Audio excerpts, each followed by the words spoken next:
We remain steadfast in our commitment in delivering local news that matters. Stories that inspire. Enriching the lives of Filipinos in the Philippines and across the globe.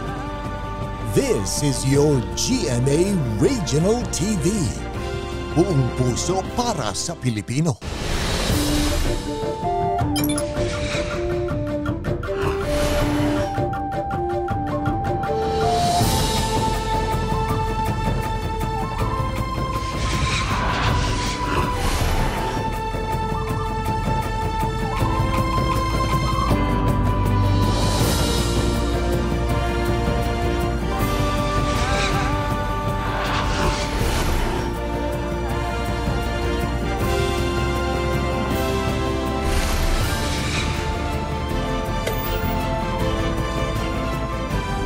Ito ang GMA Regional TV, Balitang Southern Tagalog. Magandang hapon mga kapuso. Narito na ang Balitang Southern Tagalog. Hatid namin ang mga pinakamalaki at pinakahuling balita sa Timog Katagalugan. Live mula rito sa GMA Batangas Station, ako po si Ace Medrano. Ako naman po si Ivy Saunar Gasang. 10-wheel truck na may kargang sako-sakong trigo tumagilid sa Batangas City. 3 sakay nito nakaligtas. Tutukan yan sa report ni Paul Hernandez.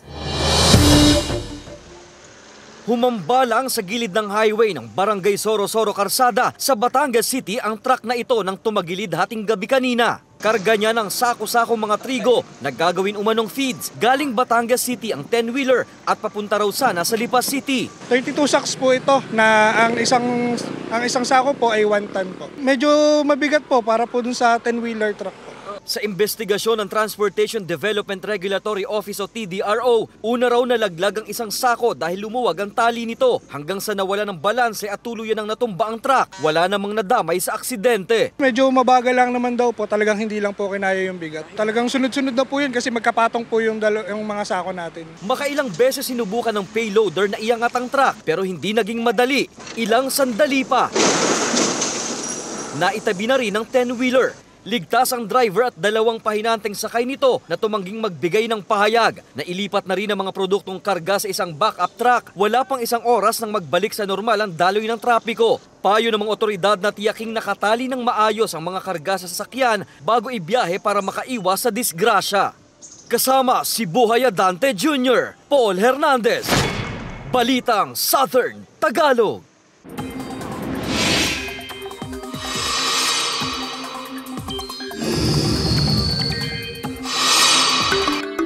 Epekto ng bagyong Jenny at Habagat umiiral sa ilang bahagi ng bansa ayon sa Pag-asa. Samantala, tropical cyclone wind signal nakataas pa rin sa ilang bahagi ng bansa. Naritong report. Mga kapuso, umiiral pa rin ang epekto ng bagyong Jenny at southwest monsoon o hanging habagat ngayong araw. Ayon sa Pag-asa, bagamat malayo pa sa kalupaan ang mata ng bagyo, nakakaapekto sa ilang bahagi ng northern at central Luzon ang malawak na ulap nito. Ang pinag-ibayong habagat naman ang nakakaapekto sa mga lalawigan sa kanlurang bahagi ng gitna at katimugang Luzon at Kabisayaan. Nakataas ang Tropical Cyclone Wind Signal number 2 sa Batanes, habang Tropical Cyclone Wind Signal number 1 sa Cagayan, kabilang ang Babuyan Islands. Hilaga at silangang bahagi ng Isabela, Apayao, hilagang silangan ng Abra, hilagang bahagi ng Kalinga at Ilocos Norte. Malakas na pag-ulan ang mararanasan sa Occidental Mindoro, habang mahihinang pag-ulan sa ilang bahagi ng Cavite at Batangas ang inaasahan sa mga susunod na oras hanggang mamayang gabi. May pag-ulan din sa iba pang bahagi ng bansa ngayong hapon at gabi, kaya maging handa mga kapuso. Mataas din ang tsansa ng ulan sa natitirang bahagi ng bansa kasama ang Visayas at Mindanao. Ace Medrano, Balitang Southern Tagalog.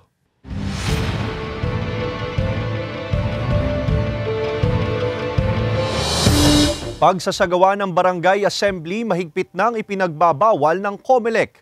Samantala, ahensya halos 100% ng handa sa darating na eleksyon sa October 30. Ang detalye sa report ni Paul Hernandez.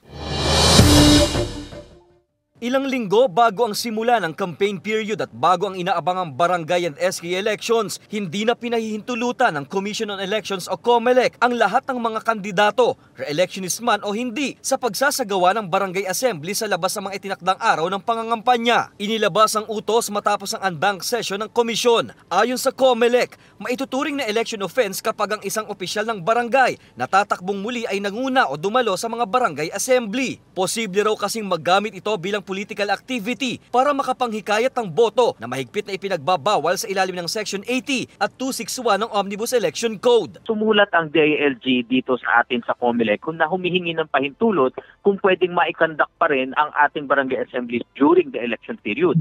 Ang naging tugon po ng COMELEC ay hindi po maaring magkandak niyan kasi nga po maaring magamit ito sa premature campaigning. Sa October 19 hanggang 28 lamang pwedeng mangampanya. Sa mata naman ng National Citizens Movement for Free Elections o NAMFREL, dapat ding maging magandang halimbawa na rin ng SK candidates. Malaki ang responsibilidad ngayon ng SK lalo na yung SK chairman kasi yung SK chairman meron na rin yung pondo na pangangasiwaan. Pwede na siyang pumirma talaga ng mga kontrata. Halos 100% na raw handa ang komisyon. Hindi raw nakikita na magkakaroon ng failure of elections. Ito'y kahit pa 5 taon din ang hintay bago nasundan ng BSKE. Ang ballots po, kumpleto na lahat sila. So yung peace and order situation na lang po ang tinututukan namin at ready po ang ating AFP, PNP at Philippine Coast Guard dyan. Sa October 5 daw, sisimula ng distribution ng balota at accountable forms sa mga polling center. Kasama si Buhay Dante Jr., Paul Hernandez, Balitang Southern Tagalog. Dagdag bawas sa presyo ng mga produktong petrolyo, ipinatupad ngayong araw, October 3. Ilang motorista kanya-kanyang diskarte para makatipid sa konsumo sa langis. Alamin yan sa report ni Hazel Alviar. Bawas presyo sa gasolina at kerosene ang ipinatupad ngayong araw ng mga kumpanya ng langis matapos ang sunod-sunod na linggong taas presyo. 2 pesos hanggang 2 pesos 30 centavos ang ibinaba sa kada litro ng gasolina, habang 40 hanggang 60 centavos naman sa kerosene. Bagamat masaya raw ang tricycle driver na si Loreto sa malaking tapyas sa gasolina ngayong araw, nangangamba pa rin daw siya na muli itong tataas sa susunod na linggo. Ay lagi pong gayon, baba po ng 2, tataas naman ng 4, di laging Ilang gasolinahan. Ang motoristang si Dexter dismayado sa dagdag bawas sa presyo ng langis ngayong araw dahil matapos ang pagbaba ng diesel noong nakaraang linggo ay bahagyang tumaas ito ngayong araw ng 20 hanggang 40 centavos kada litro. Kung kailan kaya bababa ang diesel? Laging gasolina lang ang babae. Kaya ang diskarte raw ni Dexter, hindi na lang daw gumagamit ng sasakyan kapag malapit lang ang lakad. Diesel din ang ginagamit ni Ralph sa kanyang jeepney. Kaya para raw makatipid, hindi na siya namamasada ng buong araw basta't nabawi na raw niya ang ipinakarga sa minamanehong jeep. Hindi na lang ho naikot, pag walang laman, hindi na po naikot ng Batangas. Natigil na po.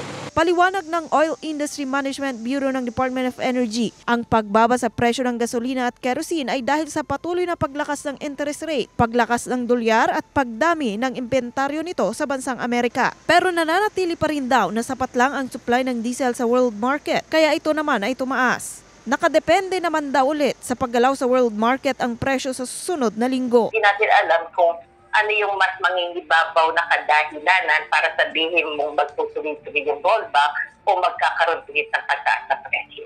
Kasama si Kel Ravaca, Hazel Alviar, Balitang Southern Tagalog.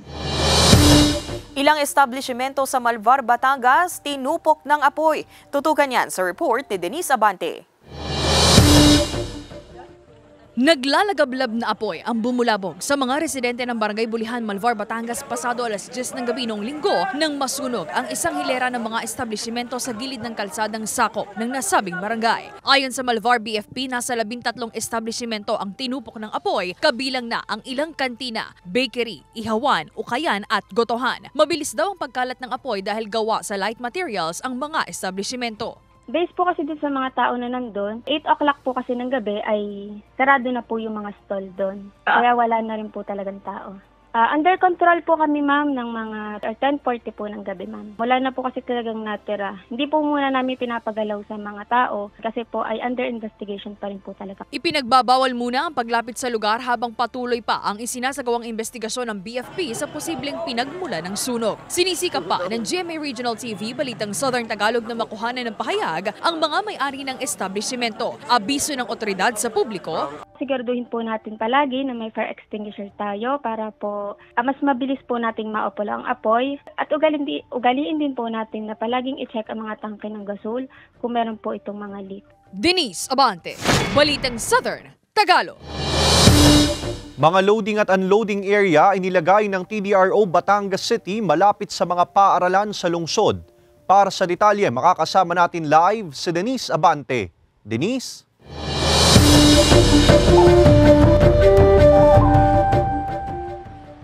Ace, unti-unti nang dumadagsa mga pasahero dito sa May Plaza Mabini kung saan nakalagay ang isa sa mga designated loading and unloading area sa lungsod. Makikita rin na mahigpit na nakabantay ang mga traffic enforcers upang matiyak na nasusunod ang pila ng mga pasahero. Halos araw-araw daw bumabiyahe ang estudyanteng si Lia papasok at pauwi ng paaralan. Perwisyo na raw para sa kanya tuwing uuwi ng rush hour dahil sa dami ng mga pasahero at hirap din siya sa pagsakay ng jeep. Kaya malaking tulong daw ang pagkakaroon ng mga designated loading at unloading area malapit sa kanyang universidad. Mas better po kasi mas nakokontrol po natin yung sa overcrowding po minsan ng mga pasahero po. Mas disiplinado po. Mas better po siya para po sa ating public places.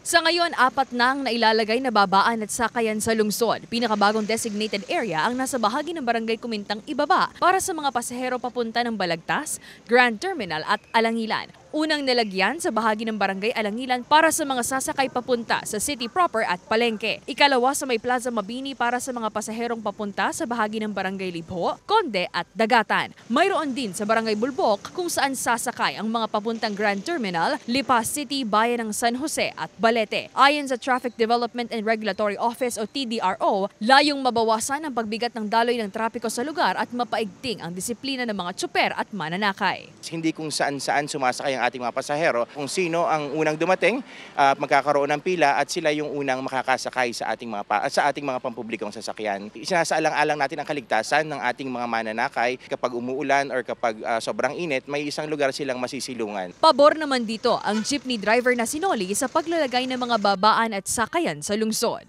Mas maganda po na tuturuan po ang pasahero ng maayos. Mas marami po natututunan yung jeepney driver para po magluwag ang kalsada. Nakabantay rin ang traffic management team at TDRO sa mga lugar ng babaan at sakayan para matiyak ang kaayusan at pati na rin ang seguridad at kaligtasan ng mga pasahero maging ang pagsunod sa ipinatutupad na batas trapiko sa lungsod. Ace, ayon sa pamunuan ng TDRO, inilalatag na rin nila ang iba pang loading and unloading areas sa iba pang bahagi ng Batangas City. Balik sa'yo, Ace.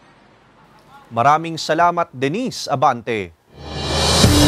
Good news mga kapuso, naghahanap ang Kapuso Network ng Master Control and VTR Automation Engineer, Technical Assistant, TV Transmitter Technician, Vision Mixer, AM/FM Studio Technician, Electromechanical Engineer at iba pang posisyon na makikita sa inyong TV screen. Para sa kumpletong detalye at sa mga nais mag-apply, bisitahin ang careers.gmanetwork.com.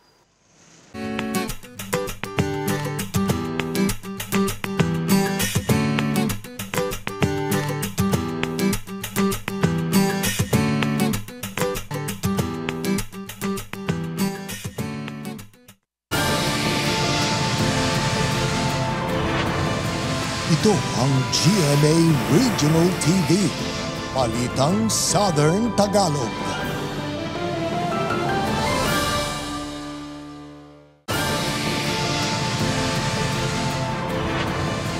Ito ang GMA Regional TV, Balitang Southern Tagalog. 30 anyos na lalaki arestado matapos mahulihan ng baril habang naglalakad sa kalsada sa Balayan, Batangas. Samantala, 13 anyos na dalagita, sugatan matapos umanong tamaan ng ligaw na bala sa San Juan, Batangas. Tutukan yan sa report ni Denise Abante. Timbog ang 30 anyos na lalaking residente ng barangay kay Ponce, Balayan, Batangas matapos mahulihan ng isang 9mm na baril habang naglalakad sa kahabaan ng barangay Lanata ng kaparehong bayan. Ayon sa pulisya, nagpapatrolya ang tropa ng Balayan Police nang mapansin umano ang tila baril na nakasukbit sa baywang ng lalaki. Nang lapitan nila ito, dito na nakumpirma ang baril na kargado ng 15 bala kaya agad dinala sa himpilan. May kamag-anak siya mga pulis doon, ma'am. Isip niya, ma'am, ay pagka siya nahuli, nakamag-anak niya ay pulis. Hindi siya uhulihin ng polis. Ang baril, ma'am, ay lisensyado. Yung LTAP niya ay expired. Ang mangyayari po talaga doon, ma'am, hindi siya may kaso pa rin talaga. Nahaharap ang suspect sa kasong paglabag sa Republic Act 10591 o ang illegal possession of firearms at ang Omnibus Election Code of the Philippines o gun ban. Sinisika pa ng GMA Regional TV, Balitang Southern Tagalog na makuhanan ng pahayag ang naarestong suspect. Yung pagpapatol po ng tropa para po naman po ma-ensure yung safety saka security din po ng mga tao. Hindi lang po mismo sa mga tao po na kumakandidato. Lahat po, in general po, yung mga tao po dapat ay maramdaman po ilang safe po sila naglalakad din po sa kalsada kung safe po ang pakiramdam po nila. Samantala, sugat sa kaliwang balikat ang tinamo ng 13 anyos na dalagitang residente ng bayan ng San Juan, Batangas matapos umanong tamaan ng ligaw na bala habang naglalakad sa bahagi ng sitio Ilang-Ilang sa kaparehong bayan. Agad dinala sa ospital ang dalagitan na nasa maayos ng kalagayan. Inaalam pa ng pulisya kung saan napunta ang balang dumaplis sa dalagita. Patuloy ang isinasagawang investigasyon upang matukoy kung sino ang nagpaputok ng baril. Sinusubukan pang makuhanan ng pahayag ng GMA Regional TV, Balitang Southern Tagalog, ang kaanak ng biktima. Denise Abante, Balitang Southern Tagalog. Presyo ng bigas sa Batangas City New Market bumaba ng 2 piso hanggang 4 na piso kada kilo. Pagbaba sa farm gate price dahil sa panahon ng anihan, dahilan ng bawas presyo ayon sa Sinag. Ang detalye sa report ni Hazel Alviar.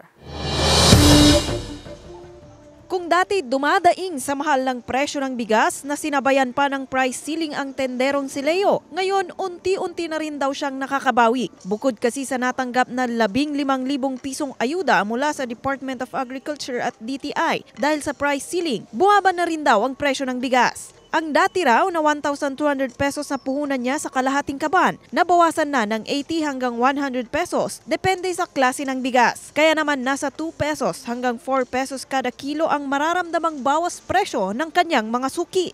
Ngayon pala nalalaman ng mga tao na mas mababa na. Naglalaro naman sa 50 hanggang 57 pesos kada kilo ang presyo ng bigas sa pwestong ito ni Dayan. Pero may tawad pa naman daw hanggang 48 pesos ang kanyang special milled rice. Sa mismong rice mill, nagbaba din sila hanggang sa pinaka-retailer na. Sa amin, retailer, mababa na din. Kahit pa paano, at least nakahinga na ng maluwag, at least hindi na ganun kataas ang presyo ng bigas. Ayon sa Samahang Industriya ng Agrikultura o Sinag, bunsod ito ng pagbaba sa farm gate price dahil pumasok na ang panahon ng anihan, dahilan para bumaba ang presyo sa merkado. Nag-start na yung anihan, so we expect na mag-normalize siguro within 10 days pa para mas maraming ani ang sabay-sabay. Dagdag pa ng Sinag, aasahan daw ang ganitong presyo ng bigas hanggang katapusan ng taon. Kasama si Kel Ravaca, Hazel Alviar, Balitang Southern Tagalog. Kasabay ng pagbubukas ng mga aktibidad para sa Fiesta Mambulaw o Kapistahan ng Bayan ng Jose Panganiban, ang pagbubukas din ng Agri-Fishery Trade Fair sa ika-5 pagkakataon. Tampok sa trade fair ang mga bagong aning gulay at prutas mula sa ilang piling barangay. Gayun din ang mga sariwa, murang karne at isda na huli mismo ng mga mangingisda sa lugar na mabilis na uubos. Ayon sa lokal na pamahalaan, bahagi ito ng kanilang pagpapalakas sa sektor ng mga magsasaka at mangingisda.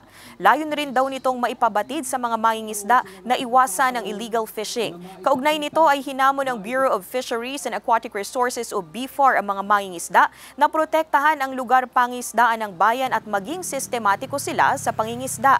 Pero magagawa lamang daw ito kung gagawa ng mga pulisiya ang lokal na pamahalaan sa pamamagitan ng mga ordinansa.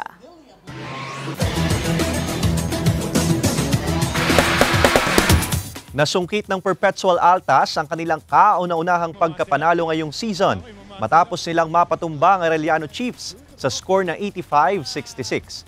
Ang all-around play naman ni Cyrus Initura ang isa sa naging susi ng kanilang pagkapanalo. Itinanghal din ito bilang player of the game na nakapagbigay ng 19 points, 9 rebounds at 5 assists para sa koponan. Simula sa first half ng laro, maganda na ang pinakitang depensa at maging ang kanilang opensa. Rason para makuha nila ang kalamangan hanggang sa pagtatapos ng laro. Mga kapuso, maging bahagi ng nangungunang TV and radio network sa bansa.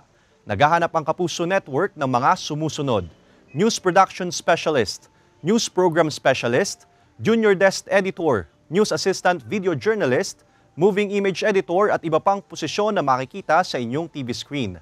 Para sa kumpletong detalye at sa mga nais mag-apply, bisitahin ang careers.gmanetwork.com.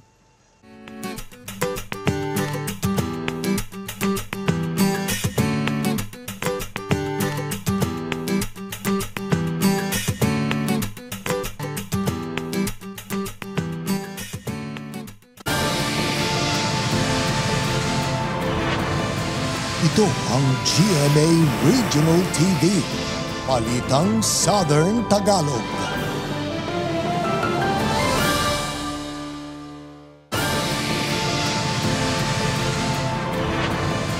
Ito ang GMA Regional TV, Balitang Southern Tagalog.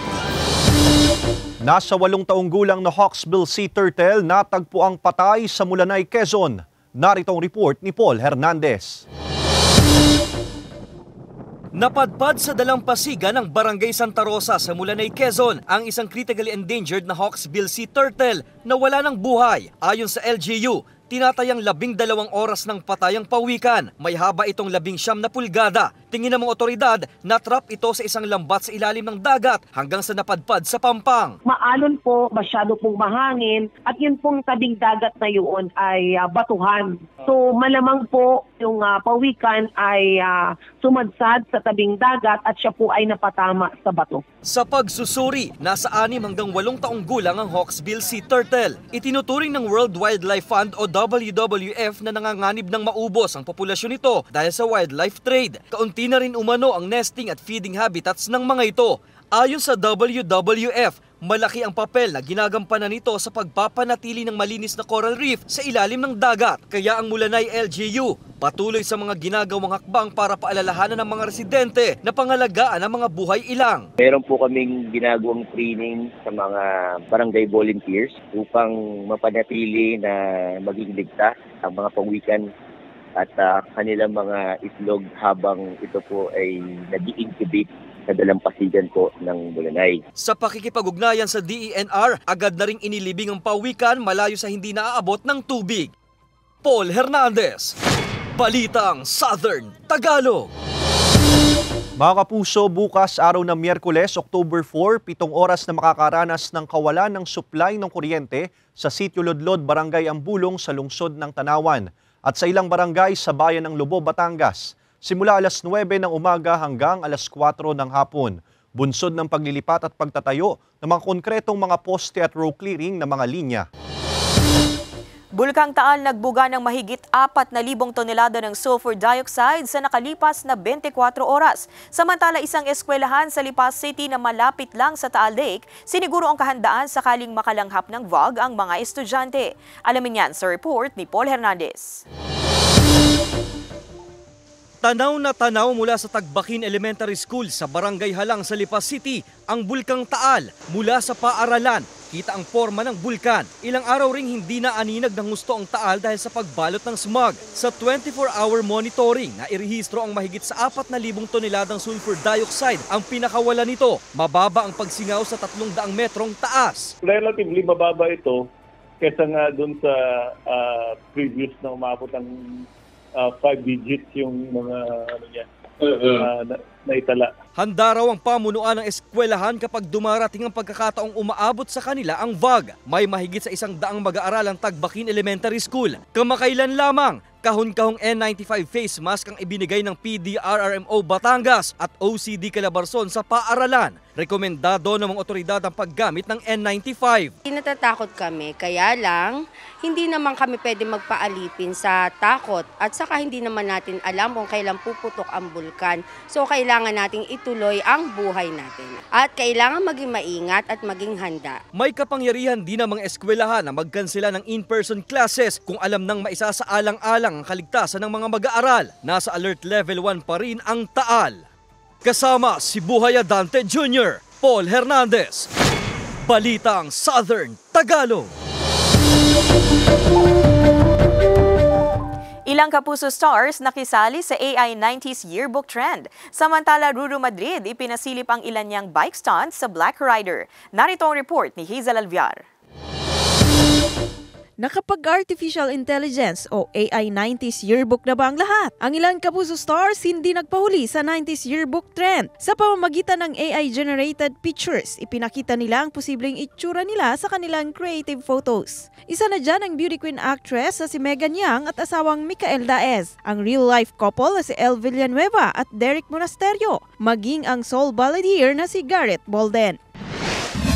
Ilang matitinding motorcycle stunts sa upcoming series sa Black Rider naman ang ipinasilip ni Ruru Madrid. Ayon pa sa aktor, ito raw ang pinakamaaksyong eksenang ginawa nila sa set kung saan labanan raw nila ito ng isa sa pinakamahuhusay na fighters ng Black Rider. Bumisita rin sa set ang girlfriend ni Ruru na si Bianca Umali. Bit-bit pa ang kanilang alagang aso para ipakita ang suporta sa kanyang kasintahan.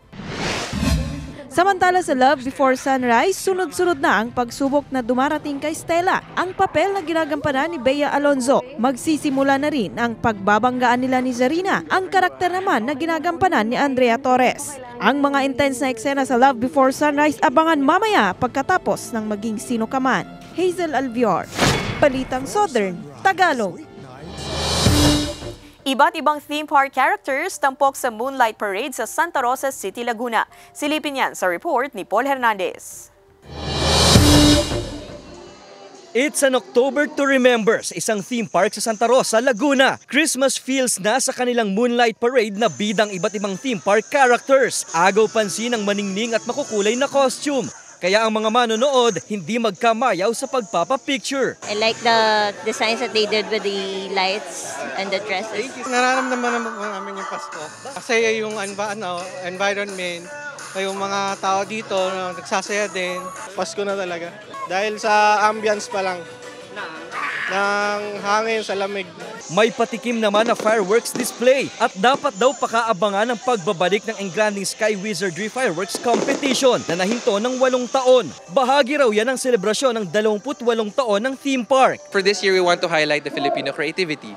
So we will be focusing on 6 competitors. So every Saturday po, maglalaban-laban po ang dalawa kung saan ang top 3 every Saturday ay maglalaban-laban po sa ating grand finale. At sa pagbabalik sigla ng tourism industry, matapos ang halos 3 taong pagtama ng pandemya, nakakabawi-bawi na raw sila ng kita. Pumapalo na ulit ngayon sa 10,000 hanggang 15,000 na pumapasyal sa kanila. Balik na rin sa dating bilang ng seating capacity ang mga rides. We're able to really see that the school trips are back, the corporate groups are back, our loyal guests are back. In terms of our park guests and park attendants, bumabalik na po talaga. Inaasahan na mas darami pa ito habang papalapit ang Pasko. Sa Disyembre pa planong maging araw-araw ang operasyon ng theme park.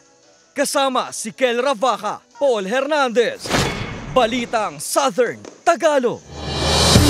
Mga kapuso, bagaman hindi direktang apektado ng bagyong Jenny ang Southern Luzon, posible pa rin po ang mga pag-ulan dahil sa habagat. Kaya manatiling alerto mga kapuso at tumutok po sa GMA Integrated News para sa pinakahuling weather update tungkol sa bagyong Jenny.